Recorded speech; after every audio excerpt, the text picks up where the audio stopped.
Greetings, my fellow nerds. I'm Chris, and welcome back to D's Nerds. And today we're reviewing Season 1, Episode 2 of Rise of the Teenage Mutant Ninja Turtles. Alright, so the title for this episode is Repo Mantis. Also, the second episode of it is called Down with the Sickness.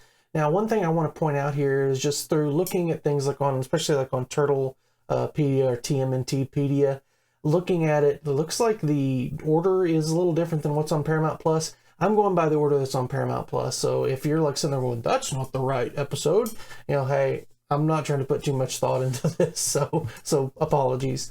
But yeah, that's the one I watched here. And so the first part of it is basically, it's a Donnie and Mikey story. And so Donnie and Mikey at the salvage yard, they find Jupiter Jim's buggy from his show. And they really want it really bad. And of course, we're introduced to Repo Mantis, who will basically give it to them if they will repo an RV of this guy out in the woods. So they go out there to try to do it, and it turns out to be this really nice, some type of rodent. I forget what it's called, but anyway, like, you know, he ends up being really nice. He has a puppy reserve, and of course, they're all cute and kind of pathetic. And but they eventually like build this whole preserve for Todd, oh, that's his name.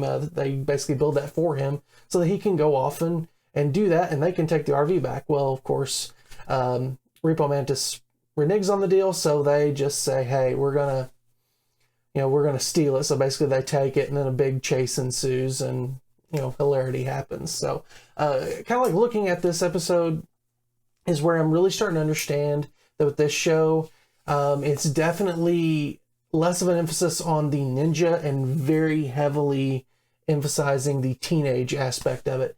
This is clearly like supposed to be a funny show that really appeals more to, I'd say, like either, you know, like the kids or the kids at heart kind of thing. So I thought it was actually really funny. I thought the scenes with Todd, I thought he was really nice, and actually like it was really adorable actually in a large part of it. And I think that, you know, Donnie and Mikey were really funny.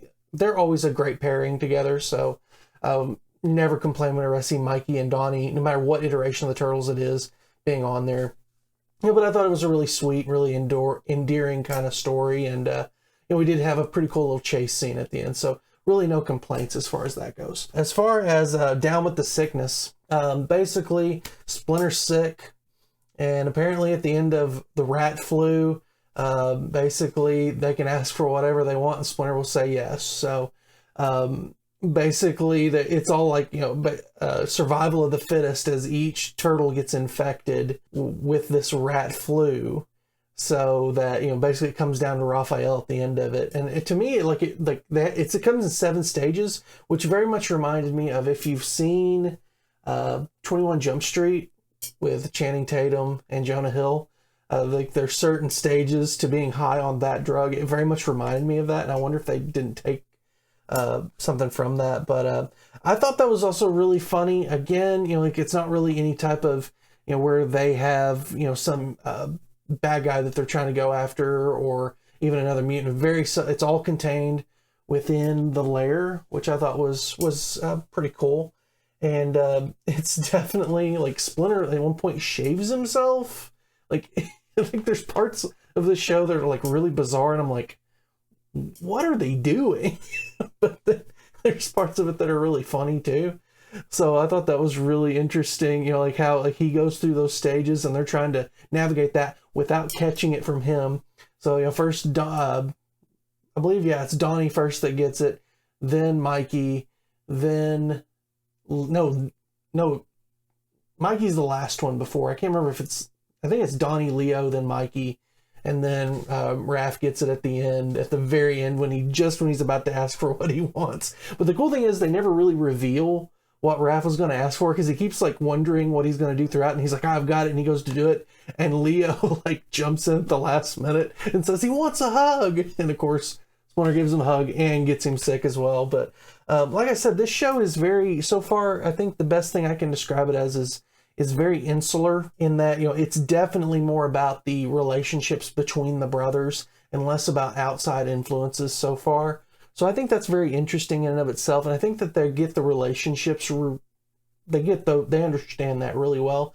I'll be very interested to see how they handle kind of outside threats, because yeah, we got Baron Draxman in the first one, but that really didn't fill that for me. So I'll be very interested to see how they handle that going forward.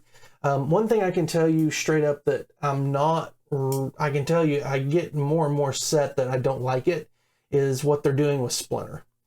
And I will be very interested to see if they go into any type of backstory with him and how they do it. Because right now, every version that I've seen of Splinter, he's very much this, very wise. He's the sensei. I mean, everything that goes along with that, right? So, of course, in this, we just haven't gotten that yet. And if anything, he's just really goofy and kind of weird. So I don't know. I'm not real enthused right now with what they're doing with it, but we'll see what happens as we go throughout the show. So, that's what I thought about this episode. And I'm calling it episode 2 because that's what's aired on Paramount Plus. I also noticed that they only have 20 episodes of season 1. Apparently there's 28 or 29. So, regardless, I'll try to figure out a way to get those remaining episodes, at least for season 1. Hopefully they come out with season 2 or the rest of the episodes on Paramount Plus at some point. If they don't, I'll figure it out, because this show is definitely, I don't know quite what to make of it yet, but I'm also not completely turned off where I'm like, no, this is ridiculous. It's very, very different from either the 87 cartoon, the 2003 show, the 2012, which I argue is pretty much the best. It's definitely different from all those, and is definitely charting its own path, which is not a bad thing. So I like a change up every now and then. That makes me appreciate what came before even more so. So would love to hear your thoughts on the episode. Would love to hear your thoughts on Rise of the TMNT in general. Just let me know in the comments as well. If you want to subscribe to what we're doing here at D's Nerds, we're just two nerds on one channel talking about the things we love and why we love them. So if you like that, please subscribe to the channel, ring that bell icon so you know whenever we have new videos coming out. Also, we are on Instagram, Facebook, and Twitter. So if you're missing us in between videos, don't hesitate to follow us there, because we got stuff posting pretty much daily. And also we have merch, so if you like what we're doing here and you want to support the channel, just go down there to the link in our description, and you can buy a shirt or a mug or whatever, and we just greatly appreciate it. So guys, until next time, I am Chris, and this is D's Nerds. You guys have a great, safe rest of the day. Bye!